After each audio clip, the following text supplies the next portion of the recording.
ಸ್ನೇಹಿತರೆ, ಇವತ್ತು ನಿಫ್ಟಿ ನೋಡಿದ್ರಲ್ಲ, 1.5% ಡೌನ್ ಆಗಿದೆ. ಎಲ್ಲರೂ ಭಯಪಟ್ಟಿರ್ತಾರೆ. ಆದರೆ ನಮ್ಮ ಚಾನಲ್ ನೋಡೋರು ಯಾರಿದ್ದಾರೆ ಅವರು ಭಯ ಪಟ್ಟಿರಲ್ಲ. ಅವ್ರು ಇನ್ನೂ ಎಂಜಾಯ್ ಮಾಡ್ತಿರ್ತಾರೆ, ಇನ್ನು ಫಾಲ್ಗೋಸ್ಕರ ವೆಯ್ಟ್ ಮಾಡ್ತಿರ್ತಾರೆ. ಹಾಗೆ ನಿಮಗಿವತ್ತು ಟೆಕ್ನಿಕಲ್ಸಲ್ಲಿ ಟಾಟಾ ಮೋಟಾರ್ಸನ್ನು ಎಕ್ಸ್ಪ್ಲೇನ್ ಮಾಡ್ತೀನಿ. ಒಬ್ಬ ಫ್ರೆಂಡು ಟಾಟಾ ಮೋಟಾರ್ಸ್ ಬಗ್ಗೆ ಕೇಳಿದ್ದಾನೆ, ಸೊ ಡೀಟೇಲಾಗಿ ಎಕ್ಸ್ಪ್ಲೇನ್ ಮಾಡ್ತೀನಿ. ಇನ್ವೆಸ್ಟರ್ಸ್ ಆದರೆ ಎಲ್ಲಿ ಎಂಟ್ರಿ ಇದೆ, ಹಾಗೆ ಈಗ ಸ್ವಿಂಗ್ ಟ್ರೇಡರ್ ಆದರೆ ಏನು ಮಾಡಬೇಕು, ಈ ಒಂದು ಸ್ಕಿಲ್ ನಾಲೆಡ್ಜ್ ಏನಿದೆ ಅದನ್ನು ನಿಮಗೆ ಶೇರ್ ಮಾಡ್ತೀನಿ. ಹಾಗೆ ನಿಫ್ಟಿಯ ಒಂದು ಲೆವೆಲ್ಸ್ ಏನು ಅಂತ ನೋಡೋಣ ಒಂದು ಬೈ ಒಂದು. ಓಕೆ ಸ್ನೇಹಿತರೆ, ಈಗ ನಿಫ್ಟಿ ನೋಡೋಣ.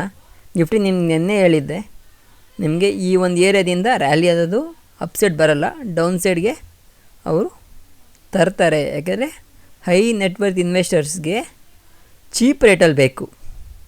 ಈಗ ಈ ಮೂಮೆಂಟಲ್ಲಿ ಚೀಪ್ ರೇಟು ಅಂದರೆ ಅವ್ರಿಗೆ 23,500 ಈ ರೇಂಜಲ್ಲಿ ಅವ್ರಿಗೆ ಚೀಪ್ ರೇಟ್ ಅನಿಸುತ್ತೆ. ಈಗ ಹೈ ರೇಟ್ಸಲ್ಲಿರುತ್ತೆ. ಅದು ಅಲ್ಲದೆ ಅವ್ರು ಇಲ್ಲಿಂದ ಸೆಲ್ ಮಾಡ್ಕೊಂಬಂದಿದ್ರಲ್ಲ, ಈ ಸೆಲ್ ಆರ್ಡ್ರಸನ್ನು ಪೂರ್ತಿಯಾಗಿ ಕ್ಲಿಯರ್ ಮಾಡಿಲ್ಲ. ಅವ್ರು ಸರಿಯಾಗಿ ಪೂರ್ತಿಯಾಗಿ ಕ್ಲಿಯರ್ ಮಾಡಿಲ್ಲ. ಕ್ಲಿಯರ್ ಮಾಡಿದ್ರೇ ರ್ಯಾಲಿ ಬಂದಿದೆ. ಸೊ ಅದಕ್ಕೋಸ್ಕರ ಅವ್ರೇನು ಮಾಡ್ತಾರೆ, ರಿಪೀಟ್ ಅವ್ರ ಝೋನ್ ಏನಿದೆ ಅವ್ರ ಝೋನಿಗೆ ತಂದು ಇಲ್ಲಿಂದ ನಮಗೆ ಅಪ್ಸೈಡ್ ಮೂವ್ ಅನ್ನೋದು ಆಗತ್ತೆ. ಯಾಕೆಂದರೆ ಪ್ರಾಬಬಿಲಿಟಿ ತುಂಬಾ ಜಾಸ್ತಿ ಇದೆ. ಇದು ಬಾಟಮ್ ಔಟ್, ಈ ಏರಿಯಾ ಬಾಟಮ್ ಔಟ್ ಆಗಿದೆ. ಈ ಒಂದು ಏರಿಯಾ ತರೋದಕ್ಕೆ ಅವರ ಯತ್ನ. ಇವತ್ತು 1.5% ಫಾಲ್ ಆಗಿದೆ ಅಂತ ಬೇರೆ ಚಾನಲ್ಸು ನೋಡೋರು ಅಲ್ಲ, ಇನ್ನು ಕೆಲವು ಏನೂ ಐಡಿಯಾ ಇಲ್ದಿರೋರು ಭಯಪಟ್ಟಿರ್ತಾರೆ. ಆದರೆ ನಮ್ಮ ಚಾನಲ್ ನೋಡೋರು ಭಯ ಪಡೋ ಅವಶ್ಯಕತೆ ಇಲ್ಲ.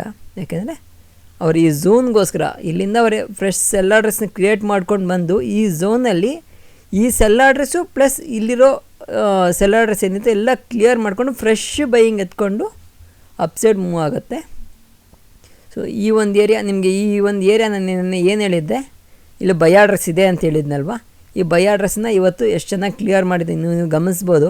ಡೌನ್ ಆಗೋದು ಅಪ್ ಆಗೋದು, ಡೌನ್ ಆಗೋದು ಅಪ್ ಅದು. ಓವರಾಲಾಗಿ ನಮಗೆ ಈ ಝೋನ್ ತರಬೇಕಲ್ವ ಅವರು. ಇಲ್ಲಿ ಎಷ್ಟೇ ಬೈ ಆರ್ಡ್ರ್ ಇದ್ದರೂ ಎಲ್ಲ ನಾರ್ಮಲ್ ಇನ್ವೆಸ್ಟರ್ಸ್ ಎಲ್ಲ ಅಪ್ ಸೈಡು ಅಂದರೆ ಇಲ್ಲಿಂದ ರ್ಯಾಲಿ ಬರುತ್ತೆ, ಇಲ್ಲಿಂದ ಅಪ್ ಹೋಗುತ್ತೆ ಅಂತ ಅವರು ಒದ್ದಾಡ್ತಿರ್ತಾರಲ್ವ. ಸೊ ಇವ್ರೇನು ಮಾಡ್ತಾರೆ, ಅವ್ರಿಗೆ ಬೇಕಷ್ಟು ಆರ್ಡ್ರ್ ಸಿಗೋಲ್ಲ, ಅವರು ಫ್ರೆಶ್ ಬೈಯಿಂಗ್ ಆಗಲಿ ಸಿಗೋಲ್ಲ. ಅವ್ರೇನು ಮಾಡ್ತಾರೆ, ಇಲ್ಲಿ ಹೆವಿ ಬೈ ಆರ್ಡ್ರ್ ಸಿಗ್ತಾ ಇರೋದ್ರಿಂದ ಡೌನ್ ಸೈಡ್ ಅವ್ರು ಸೆಲ್ ಮಾಡ್ಕೊಂಡು ಬಂದ್ಬಿಡ್ತಾರೆ ಒಂದು ಕಡೆಯಿಂದ. ಸೊ ನಿಫ್ಟಿಯಲ್ಲಿ ನಮಗೆ ಇದು ಕ್ರೂಷಿಯಲ್ ಲೆವೆಲ್ಲು. ಈ ಲೆವೆಲ್ಗೆ ಬಂದು ಇಲ್ಲಿಂದ ನಮಗೆ ರ್ಯಾಲಿ ಅನ್ನೋದಿರುತ್ತೆ. ನಿಫ್ಟಿ ಒಂದು ಎಕ್ಸ್ಪ್ಲೇಷನ್ ಇಷ್ಟೇ. ಈಗ ಟಾಟಾ ಮೋಟಾರ್ಸ್ ನೋಡೋದಾದರೆ ಸ್ವಿಂಗ್ ಟ್ರೇಡರ್ಸ್ಗೆ ನೋಡಿ, ಇಲ್ಲಿ ಈ ಒಂದು ಏರಿಯಾ ಏನಿದೆ ಮಾರ್ಕ್ ಮಾಡಿದ್ದೀನಲ್ವ, ಇಲ್ಲಿವರೆಗೂ ಬರೋ ಅವಕಾಶ ಇರುತ್ತೆ. ಮಾರ್ಕೆಟ್ ಏನಾದರೂ ರ್ಯಾಲಿ ಕಂಟಿನ್ಯೂ ಆಯಿತು ಅಂದರೆ ನಾಳೆ ರ್ಯಾಲಿ ಬರಲ್ಲ ನಾಳೆ, ಯಾಕೆಂದರೆ ಸ್ವಲ್ಪ ಅವರು ರೇಂಜ್ಗೆ ತಂದು ಆನಂತರನೇ ರ್ಯಾಲಿ ಬರುತ್ತಲ್ವ. ಸೊ ಇನ್ನು ಸ್ವಲ್ಪ ಡೌನ್ ಆಗೋ ಒಂದು ಪ್ರಾಬಬಿಲಿಟಿ ಇದೆ. ನಿಫ್ಟಿ ರ್ಯಾಲಿಯಲ್ಲಿ ಸಪೋರ್ಟ್ ಮಾಡ್ತು ಅಂದರೆ ನಮಗೆ ಇಲ್ಲಿಂದ ಅಪ್ಸೈಡ್ ಹೋಗುತ್ತೆ. ಸೊ ಸ್ಟಾಪ್ ಲಾಸ್ ಅನ್ನೋದು ಪಕ್ಕ ಈ ಒಂದು ಇದ್ರ ಬಿಲೋ ಕೊಟ್ಟಿರಬೇಕು swing traders. But entry level ಅನ್ನೋದು ನೀವೇ ಚೂಸ್ ಮಾಡ್ಕೊಳ್ಳಿ. ಯಾಕಂದರೆ ನಾವು ಆ್ಯಸ್ ಪರ್ ಸೆಬಿ ರೂಲ್ಸ್ ಪ್ರಕಾರ ನಾವು ಹೇಳಬಾರ್ದು ಎಂಟ್ರಿ ಎಲ್ಲಿ ಸ್ಪಾಟು ಎಲ್ಲಿ ಎತ್ಕೋಬೇಕು ಅಂತ ನಾವು ಎಕ್ಸಾಕ್ಟಾಗಿ ಹೇಳಬಾರ್ದು. ಸೊ ಆಲ್ರೆಡಿ ಇದು ಬಾಟಮ್ ಔಟ್ ಆದರೆ ಆಗಿದೆ, ಆದರೆ ಇನ್ವೆಸ್ಟರ್ಸ್ಗೆ ಇದು ಸೂಟಬಲ್ ಅಲ್ಲ. ಈ ಸದ್ಯಕ್ಕೆ ಇನ್ವೆಸ್ಟರ್ಸ್ಗೆ ಎಲ್ಲಿ ಸೂಟಬಲ್ಲು ಅಂದರೆ ಮಂತ್ಲಿ ಚಾರ್ಟ್ ಎತ್ಕೋಬೇಕು. ಅವ್ರು ಯಾವತ್ತು ಮಂತ್ಲಿ ಚಾರ್ಟ್ ಎತ್ಕೊಂಡ್ರೆ ಮಂತ್ಲಿ ಚಾರ್ಟ್ ನೋಡೋಣ ರೀ. ಓಕೆ, ಮಂತ್ಲಿ ಚಾರ್ಟ್ ನೋಡೋದಾದರೆ ನಮಗೆ ಎಕ್ಸಾಕ್ಟಾಗಿ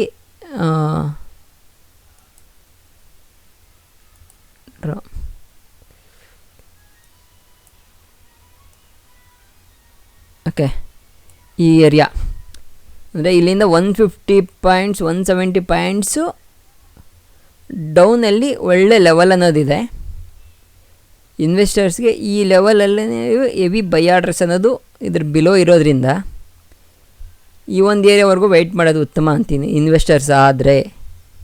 ಬಟ್ ಸ್ವಿಂಗ್ ಟ್ರೇಡರ್ ಆದರೆ ನಿಮ್ಗೆ ಮಾರ್ಕ್ ಮಾಡಿದ್ರೆ ಈ ಒಂದು ಏರಿಯಾದಲ್ಲಿ ಬಾಟಮ್ ಔಟ್ ಆಗ್ತಿದೆ. ಬಟ್ ಅಬ್ಸರ್ವ್ ಮಾಡಿ ಸ್ವಿಂಗ್ ಟ್ರೇಡರ್ಸ್ ನಿಮ್ಮೊಂದು ಓನ್ ಡಿಸಿಷನ್ ಮುಖಾಂತರ ಮೂವ್ ಮಾಡಿ. ಬಟ್ ಆ್ಯಸ್ ಎ ಇನ್ವೆಸ್ಟರ್ ಆದರೆ ಈ ಮಿನಿಮಮ್ ಒಂದು ಏರಿಯಾ ಬರಲೇಬೇಕು. ಈ ಒಂದು ಏರಿಯಾಗೆ ಬಂದು ಟಚ್ ಆಗಬೇಕು. ಅಟ್ಲೀಸ್ಟ್ ಈ ಏರಿಯಾಗೆ ಬರೋವರೆಗೂ ವೆಯ್ಟ್ ಮಾಡಿ. ಈ ಏರಿಯಾಗೆ ಬಂದಮೇಲೆ ಇನ್ವೆಸ್ಟ್ ಮಾಡೋದು ಉತ್ತಮ ಅಂತ ನಾನು ಹೇಳ್ತೀನಿ. ಓಕೆನಾ? ಇನ್ವೆಸ್ಟ್ಮೆಂಟ್ ಮಾಡಿ ಅಂತ ರೆಕಮೆಂಡ್ ಅಲ್ಲ, ನನ್ನ ಒಂದು ಅಭಿಪ್ರಾಯ ಅಷ್ಟೇ. ಇಲ್ಲಿ ಈ ಒಂದು ಏರಿಯಾದಲ್ಲಿ ನಮಗೆ ಬಾಟಮ್ ಔಟ್ ಆಗಿ ರಿವರ್ಸಲ್ ಆಗ್ಬೋದು ಅಂತ.